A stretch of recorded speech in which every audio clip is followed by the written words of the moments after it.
Oke, halo semuanya, selamat datang di channel Info Anime Update. Di sebuah tempat, atau lebih tepatnya gua, ada Jinho yang sangat-sangat kaget saat tahu bahwa Anikinya memiliki makhluk beginian di bawah kendalinya. Jinho bertanya, jenis makhluk apa mereka ini? Jinho menjawab, jika ini tuh salah satu skill yang dia punya. Jinho makin bingung, kayak emang ada gitu ya, manusia yang punya skill beginian. Kemudian Jinho memerintahkan supaya pasukan bayangan menambang biji kristal yang ada di gua ini. Woto, ternyata apa yang dikatakan Vincent muka Joker benar adanya. Anjir, ini bener-bener disuruh ganti profesi kah pasukan bayangan? Jinho kena mental karena semua pekerjaan menambang nggak satupun bisa dia ambil. Melihat Jinho kena mental, salah satu pasukan bayangan menawarinya untuk kerja bareng. Karena tindakannya itu, Jinho langsung terharu. Sementara itu, di sebuah kapal yang runtuh, terdapat sosok misterius yang membantai semua prajurit di kapal tersebut dan menyisakan satu yang kena mental. Merasa orang ini takut padanya karena penampilan sosok misterius ini mulai ngenalin jika dia tuh manusia dan ingin pergi buat balik ke rumahnya. Setelah selesai menambang di dalam gua, sekarang dua orang ini mulai bersantai di tempat makan, mulai manggang daging sekaligus membicarakan rencana ekspedisi yang berikutnya. BTW, teman Jin kemana ya? Padahal sebelumnya dia tuh ikut loh sama mereka. Karena terlalu banyak minum, Jinho berakhir mabuk. Di kondisi mabuknya ini, dia bercerita kalau dia tuh punya kakak yang selisih umurnya 10 tahun lebih tua. Kakakku sangat benci padaku. Walaupun kami bersaudara, tapi kami tidak pernah melakukan sesuatu yang biasanya dilakukan saudara pada umumnya. Jika bisa memilih kakak, aku berharap supaya Jinwo Aniki bisa menjadi kakakku. Karena engkau bukan hanya menyelamatkanku, tapi juga mau membantuku meskipun itu sangat merepotkan. Andai saja kalau Aniki adalah kakakku, maka aku akan senang.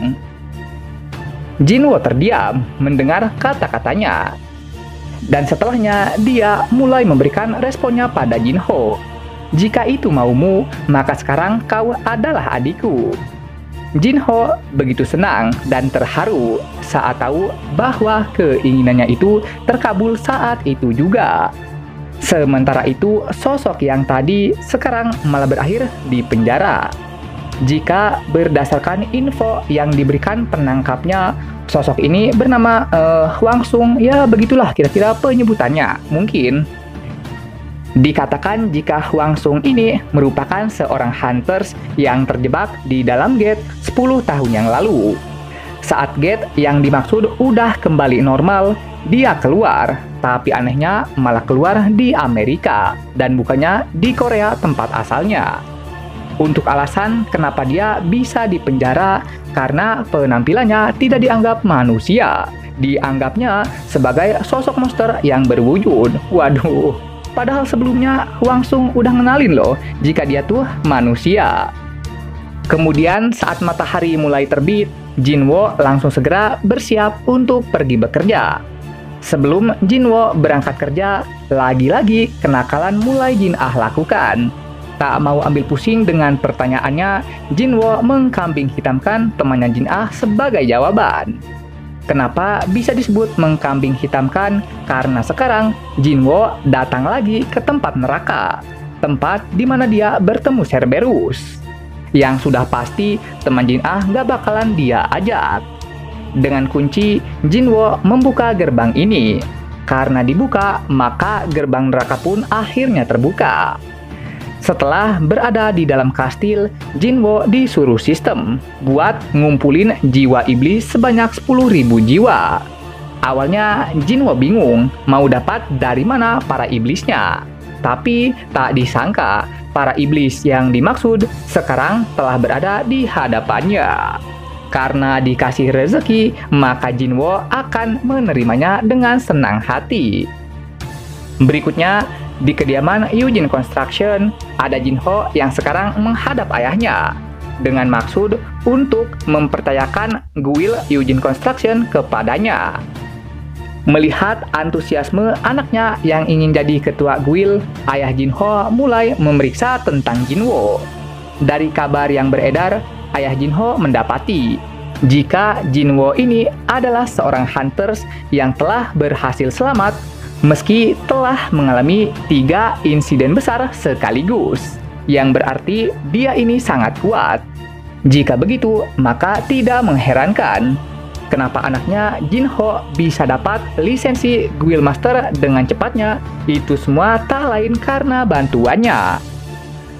Permintaan Jinho yang tadi ayahnya turutkan, tapi dengan satu syarat, yaitu membawa Sung Jinwo untuk masuk ke dalam guildnya. Jinho akan mengusahakan yang terbaik. Melihat anaknya bertekad, membuat ayah Jinho jadi tersenyum. Dan tuh, udah pada rata aja nih para iblisnya. Setelah misi diselesaikan, Jinwo mendapati kertas gulung. Dan kertas ini berfungsi untuk memberinya akses buat naik ke lantai 2 di Istana Iblis. Tapi syarat naiknya itu, Jinwo harus mendatangi teleportasi yang saat ini tengah aktif di hadapannya. Berikutnya, Jinwo memanggil Raja Beruang untuk dijadiin ojek online. Lalu saat mereka mau berangkat, taunya para iblis sekalian malah datang ke sini dengan tujuan untuk membegal mereka berdua. Tak terima kena begal, Raja Beruang langsung terobos aja lah anjing lah, bikin repot aja gitu kalau dihajar satu-satu. Melihat kebarbarannya itu membuat Jinwo menamainya sebagai tank. Kemudian di sebuah kolam renang nampak terlihat ada waifuku yang seperti biasa masih dalam tampilannya yang sangat menawan. Hingga mendapati pujian dari para wanita yang ada di sekelilingnya. Secara singkat dan jelas, menggunakan pisau terbang, Jinwo membelah para Yaraudomo ini hingga tuntas. Setelah selesai ngalahin bagian ini, Jinwo makan dulu. Dan setelah selesai mengalahkan iblis di bagian sana, Jinwo juga makan lagi. Pokoknya lewat makan-makan doang, taunya tugas mengalahkan 10.000 jiwa iblis tiba-tiba saja langsung selesai. Setelah yang muda dikalahkan, maka sekarang giliran yang tua untuk datang. Karena mereka ini berada dalam bentuk tim, maka perlu bagi Jinwo untuk memanggil pasukan bayangan. Tuh, nampaknya perang antar tim kembali dimulai. Pihak musuh mulai mengirimkan prajuritnya untuk segera bertindak ke lapangan. Sementara pihak Jinwo mulai ngeluarin serangan pembuka, menciptakan ledakan dengan tujuan untuk nyiptain efek keren di tengah jalannya pertempuran. Sementara Igris banyak membantai musuh-musuhnya, Iron malah kayak sibuk banget gitu, meski lawannya itu hanya satu kroco doang. Seperti biasa, pertempuran antar prajurit akan selalu berjalan dalam komposisi yang seimbang. Di saat prajuritnya sibuk tempur, lah si bos ini malah merhatiin doang sambil duduk. Jika engkau tidak mau menyerang, maka aku yang akan nyerang duluan. Saat Jinwo berkata begitu, taunya si bos ini yang malah nyerang duluan. Tapi brengseknya itu, dia malah nyerang di tengah-tengah pertempuran. Jinwo ngamuk melihat perilakunya yang tidak sopan itu. Menghantam biadab ini hingga terlempar jauh. Saking jauhnya sampai Jinwo sendiri malah kaget sama kekuatan pukulannya yang entah sejak kapan mulai mendekati kekuatan Saitama. Sepertinya engkau telah berhasil membuatku murka. Jinwo langsung keringetan pas tahu bahwa Vulkan, yakni nama bos ini, mulai ngamuk. Dengan amarahnya, Vulkan langsung segera menghampiri Jinwo sambil berlari. Sementara Jinwo meminta Iron untuk segera memberikan perisai miliknya. Berkat kecepatan koneksi mereka, Hantaman yang teramat kuat dari Vulkan bisa Jinwo atasi dengan perisainya. Vulkan yang masih dalam kondisi ngamuk terus-menerus mukulin Jinwo pakai tongkatnya. Dan Jinwo yang saat ini dipukulin juga terus-terusan mencari celah. Lalu saat celah akhirnya muncul, Jinwo langsung melempar perisainya ke arah Vulkan. Dengan berlari secepat kilat, Jinwo berada di belakangnya, dan dengan ini maka berakhir sudah. Tapi bohong, anjir, dipermainin dong, bener-bener sengaja nunjukin belakangnya supaya ekspresi kagetnya Jinwo bisa dia nikmati. Wih, gila. Beruntungnya ada skill ajaib yang sistem berikan, sehingga hantaman yang semulanya memberikan damage sekarang jadi tidak berasa berkat adanya skill ajaib tersebut.